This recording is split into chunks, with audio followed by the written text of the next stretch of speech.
Good day, sir. I am Renzo Joy de Guzman and I am going to discuss the political and economic institution. Economics and politics are each social institutions, major scope of social life or societal subsystem, organized to meet human needs. People work and interact with one another within the basic living arrangements of these institutions, which provides continuity even across generations. Social institution is also a set of social norms which orient and regulate behavior and which are based on sanctions which seek to guarantee compliance on the part of the individual. Economics and politics is related po sila sa isa't isa. Kasi pag sinabi po nating economics, papasok agad sa isip natin is politics, so vice versa. Tapos, itong dalawa is may malaking ginagampanan na malaki na role sa ating society. Example for that is yung when it comes to elections kasi pwede na maiugnay sa economic issue and politics. Economy is a social institution that organizes the production, distribution, and consumption of goods and services. The goods and services are the resources that individual, groups, organizations, and nations need to survive. It is a body of activities which are usually carried out by members of society in order to produce, distribute, and exchange goods and services. Sinabi nating economy, napaka-broad niyan.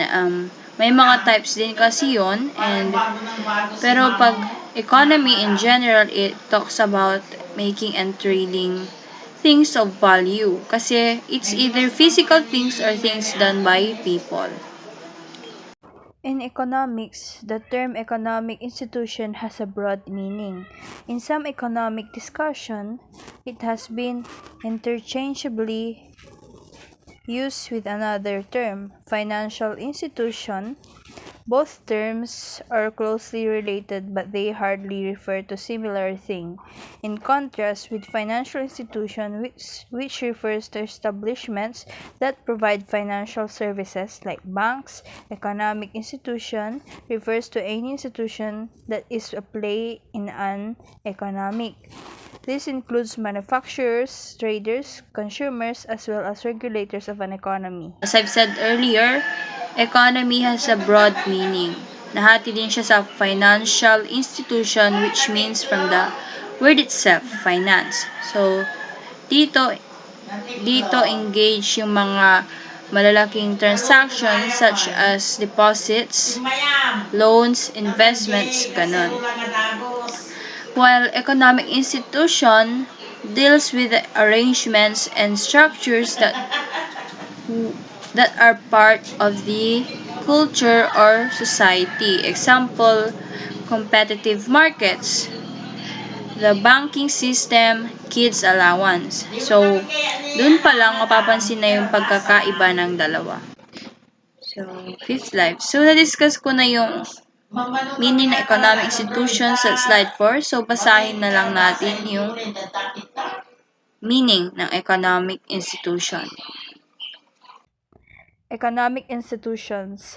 Any establishment whose activities have bearing on society, whether these institutions are businesses or not. It also refers to a network of commercial organizations, such as manufacturers, producers, wholesalers, retailers, and buyers, who generate, distribute, and purchase goods and services. So we have here the institution for Poor Growth's IPPG brief paper cited definitions for economic institution.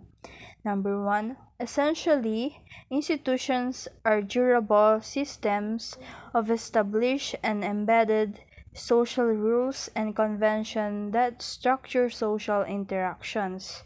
Number 2. A social institution is regularity in social behavior that is agreed to by all members of society, specifies behavior in specific recurrent situations, and is either self-policed or pol- policed by some external authority. Number three, institutions are rules. Enforcement, characteristics of rules and norms of behavior that structure repeated human interaction. Number four, institutions are repetitive patterns of interaction through which society undertakes certain functions. Number five, wide sense. Persistent groups of norms of behavior which serve collectively valued purposes, or in narrow sense of a set of rules to facilitate, coordinate via allowing expectations to form. IPPG paper further stated that the institutions which perform economic functions are identified in three sets. Number one, establishing and protecting property rights. Number two, facilitating transactions. And number three, permitting economic cooperation and organization. As a part of social science, economics involves itself in the study and analysis of production, distribution, as well as consumption of goods and services. Hence, when identifying which types of institutions fall under this category, economists propose three types: manufacturers, distributors, and consumers. So let's define this. So let's us define social science. It means scientific study of human society and social relationships. So, ang economics and politics is a subject within the field of social science. There are three types. Manufacturers, meaning is make from now, make, shit. So, last slide. So let's define social science. It means scientific study of human society and social relationships. So ang economics and politics is a subject within the field of social science. These are the three types. Manufacturers, meaning is to make from raw materials by hand or by machinery. Distributors, the specific location or arrangement of continuing or successive object or events in space or time.